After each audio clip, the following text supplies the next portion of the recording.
Now, I also would like to invite our speaker, another speaker, which is Prerna. Prerna, good afternoon. If you can introduce yourself and tell us a few words about your background.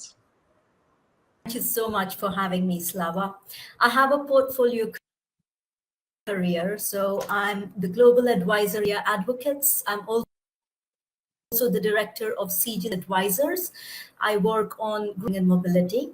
I'm an adjunct professor of ESG at IIT Gandhinagar, and I am Bangalore, and a board member at tech startups in India, USA, and UK. Thank you so much for your introduction. And we continue our discussion of the opportunities of entering Indian startup ecosystem. I also would like to talk a bit more about the challenges and some future outlook of the ecosystem. What do you think are the biggest roadblocks for global tech entrepreneurs in India and how they can overcome these challenges? That's a very interesting, and I do believe that both Devapriya and I think the previous covered in detail a lot of the challenges that we have in India.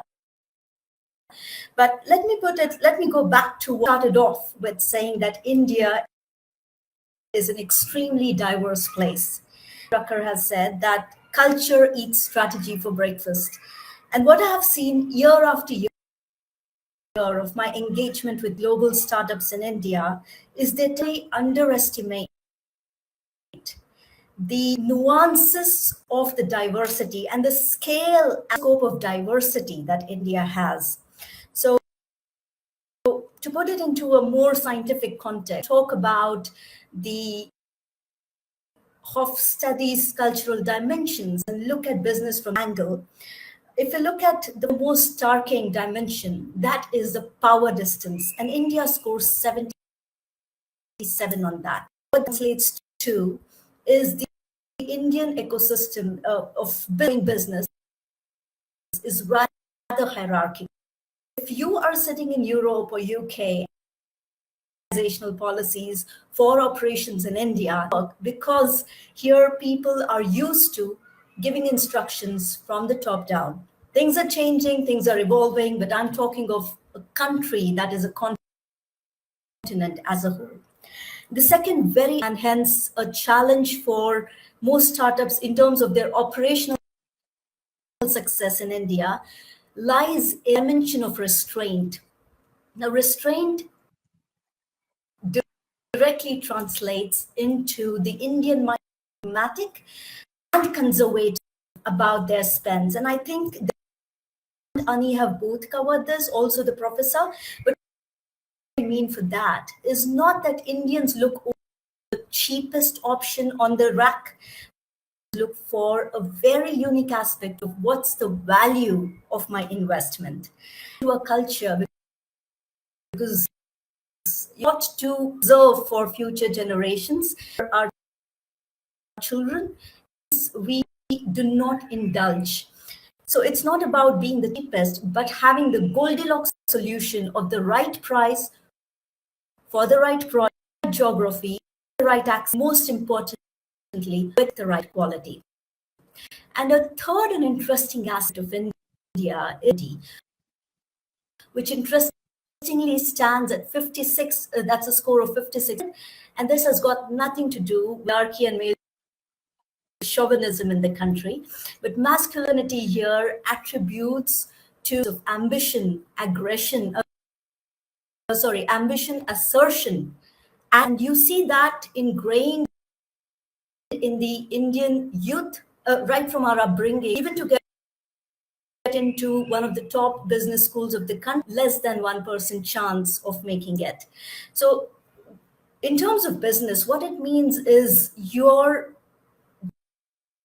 geographic and distribution channels have to have a multi strategy. You cannot just say, I'm going to e-tail or I'm going to just focus on mom and pop stores. You have to cater of the region, of the local geography, and of the cultural aspect as well. So these are some of the I see businesses who want to enter in India struggling with, and also Indian businesses who are with, because very clearly what works in Delhi does. Thank you so much for your insights on that, on how to navigate the challenges which we discussed today, and also opportunities we discussed about entering Indian startup ecosystem. So, how the global startups can collaborate with Indian talents and developers and some local professionals, local talents to build innovative solutions. Maybe you can share some insights on that. Sure, Slava. Of late I've been so sharing that India is no more just a place to hire. Of course, we have 5 million STEM graduates produced every year, but we are also now becoming a great place to build, and that goes with government has made through policies as well as through tips for the startup ecosystem in the last 10 years. So when you are an international entrepreneur wanting to enter India, I think the first fundamental change, or probably an aspect that you might want to consider, is to look at India as an innovation partner and not just an outsourcing destination. So, what makes India so, all the statistics and interesting information shared by my previous speakers, you have roughly 900 million internet users in the country. And that's more than 10 times the total population of United Kingdom, to simply put it into perspective. 650 million smartphone users, 31,000 tech enterprises. So the opportunities and scale are quite immense. And how do you really go about collaborating? Well, we have extremely interesting ecosystems that have evolved in the last 10 years, which are very specific, depending on what sector or sometimes even what geography you want to enter into. So if you're interested in pure technology and GCC, the NASCOM, which is focused on that space, could be a great enabler. Similarly, we have other regional as well as academic technology and startup incubators. Almost all IITs and largely IITs in India have a startup incubator. There are also regional incubators and the Startup India Initiative, which can be great hubs and great enablers to find who you can collaborate with. I would, before closing, I would like to say one thing that, it always makes sense to collaborate rather than reinvent the wheel, particularly in today's time, where you cannot work in India by just isolated startup focused purely on India. You have to collaborate and you have to build in India to build for the world. Thank you so much, Perna, for the highlighting this collaborative elements in and a strategy, or maybe the approach of entering Indian startup ecosystem. We discussed about today's Indian startup ecosystem. My next question would be about the future. What is your vision for Indian landscape when it comes to the technology next 5 years, and where do you see the biggest untapped opportunities? So I like to go back to history to go look slightly or peek slightly into the future. I think some of the first startups, not startups, but businesses who came to India and among one of them was the East India Company in 1617. And we have had multiple waves of startups entering India with very, very niche focus. For example, we had the pre-90s businesses coming to India, like Unilever, for example, which were largely FMCG focused.